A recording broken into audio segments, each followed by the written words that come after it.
80 ton तक भारी और 5 स्टोरी बिल्डिंग जितने ऊंचे ये अजीब शक्लों वाले पत्थर यहाँ इस वीरान आइलैंड तक कैसे लाए गए और इनका मकसद क्या था? साउथ ईस्टर्न पैसिफिक ओशन के बीचों बीच किसी भी आबादी से 1900 किलोमीटर दूर एक पुरअसरार जजीरा है जिसको ईस्टर आइलैंड कहा जाता है। वहाँ के लोग इसे रापा नुई कहते हैं।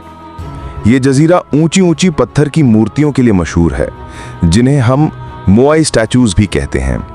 इंसानी चेहरे, लंबे फेसेस और अजीब सी शक्लों की ये जाइंट फिगर्स सदियों से हिस्टोरियंस, आर्कियोलॉजिस्ट्स और इवन कॉन्स्पिरेसी थ्योरिस्ट्स को हैरान किए हुए हैं। और इस आइलैंड पर इनकी टोटल तादाद 900 बताई जाती है। किसने बनाए, क्यों और कैसे बनाए, और सबसे शॉकिंग सवाल, इनको मूव कैसे किया गया? आइए इस राज को स्टेप बाय स्टेप इस शॉर्ट वीडियो में समझते हैं। तकरीबन 1200 एडी में कुछ पॉलिनेशियन लोग रास्ता भटककर इस आइलैंड तक पहुंचे थे। ये लोग कुछ ही अरसे में जबरदस्त स्टोन कार्वर बन गए। इन लोगों ने एक वॉल्केनो के पास मिलने वाले नरम पत्थर, जिसे वॉल्केनिक टफ कहा जाता है, से मोआई बनाना शुरू किए। आज भी अक्सर मोआई उसी क्वारी में अधूरे पड़े नजर आते हैं, जैसे किसी आफत की वजह से इन्होंने अचानक काम बंद कर दिया हो।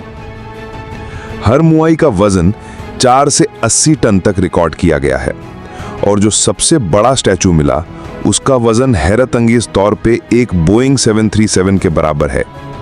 फिर भी ये स्टैचूज कई मील दूर तक ले जाए गए।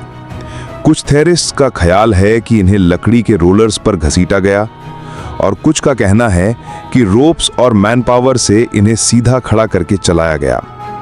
लेकिन 1600 में अचानक ये लोग आइलैंड छोड़कर कहीं चले गए। जब यूरोपियन 1722 में यहाँ आए तो वहाँ सिर्फ 3000 लोग बचे थे, जबकि पहले वहाँ 15000 लोग बसते थे। आइलैंड बिल्कुल सुनसान था। ज्यादातर स्टैचूज गिर चुके थे, उनके चेहरे मिट्टी में दफन हो चुके थे। एक थियरी कहती है कि रापा नुई लोगों ने अपना एनवायरनमेंट खुद बर्बाद कर दिया। अब जाहिर है हर मोआई को मूव करने के लिए लकड़ियां भी बहुत ज्यादा चाहिए थीं।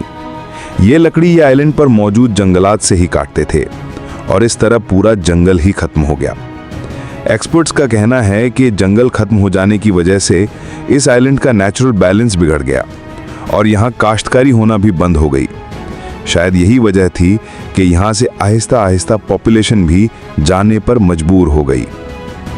2012 में कुछ साइंटिस्ट्स ने रस्सियों और मैनपावर की मदद से कुछ स्टैचूज को चलाकर मूव करने की कोशिश की और वो कामयाब भी हुए। एक्सपर्ट्स का कहना है कि रापा नुई के लोगों ने ये स्टैचूज अपने एंसेस्टर्स को इज्जत देने के लिए बनाए थे।